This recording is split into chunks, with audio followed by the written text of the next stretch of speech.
नमस्कार मित्रांनो. एप्रिल 2025 मधील राज्य मंत्रिमंडळाची पहिली बैठक आज 1 एप्रिल रोजी झाली. त्या बैठकीत 11 महत्त्वाचे निर्णय घेण्यात आले आहेत.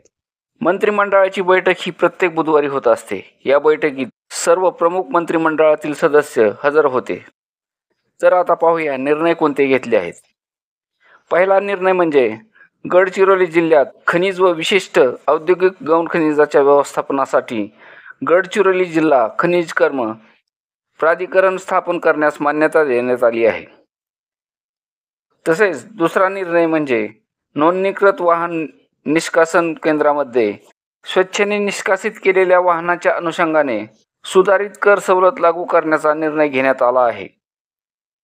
तर तिसरा निर्णय म्हणजे बाईक टॅक्सी वाहनाचे समुच्चयन धोरण 1,00,000 लोकसंख्या असलेल्या सर्व शहरात रामानाथ झा समिती शिफारसी सुधारणेनुसार लागू करण्यात येणार आहेत.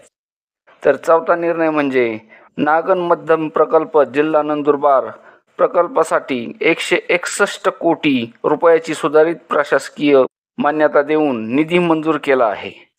पाचवा निर्णय म्हणजे सिंदफणा नदीवरील निमगाव तालुका शिरूर जिल्हा बीड कोल्हापुरी पद्धती बंधारा याचा विस्तार आणि सुधारणेअंतर्गत बॅरेजमध्ये रूपांतरण करण्यासाठी 22.8 कोटी रुपयांचा प्रशासकीय निधी मान्यता देण्यात आली आहे.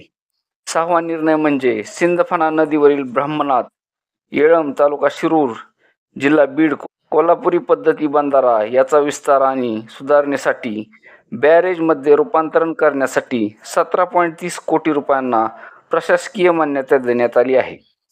सातवा निर्णय म्हणजे सिंदफणा नदीवरील टाकळगाव हिंगणी तालुका गेवराई जिल्हा बीड कोल्हापुरी पद्धती बंधारा याचा विस्तार आणि सुधारणेअंतर्गत बॅरेजमध्ये रूपांतरण करण्यासाठी 19.66 कोटी रुपयांना प्रशासकीय मान्यता देण्यात आली आहे. आठवा निर्णय म्हणजे वडसा देसाईगंज गडचिरोली या रेल्वे मार्गासाठी 1,886 कोटी 5 लाख रुपयाचा सुधारित खर्चास मान्यता देण्यात आली आहे. यातील 943 कोटी इतकी 50% रक्कम राज्य सरकार देणार आहे.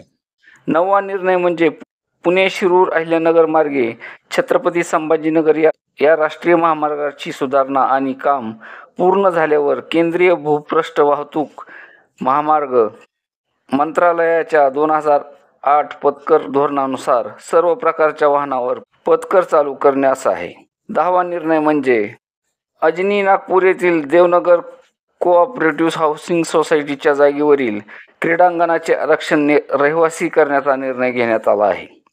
11वा निर्णय म्हणजे ठाणे जिल्ह्यातील मुरबाड तालुक्यातील 500 शेतकऱ्यांना धानासाठी पणन हंगाम 2020-21 करता प्रोत्साहनपर 79,71,292 रुपयाचे अनुदान मंजूर करण्यात आले आहे.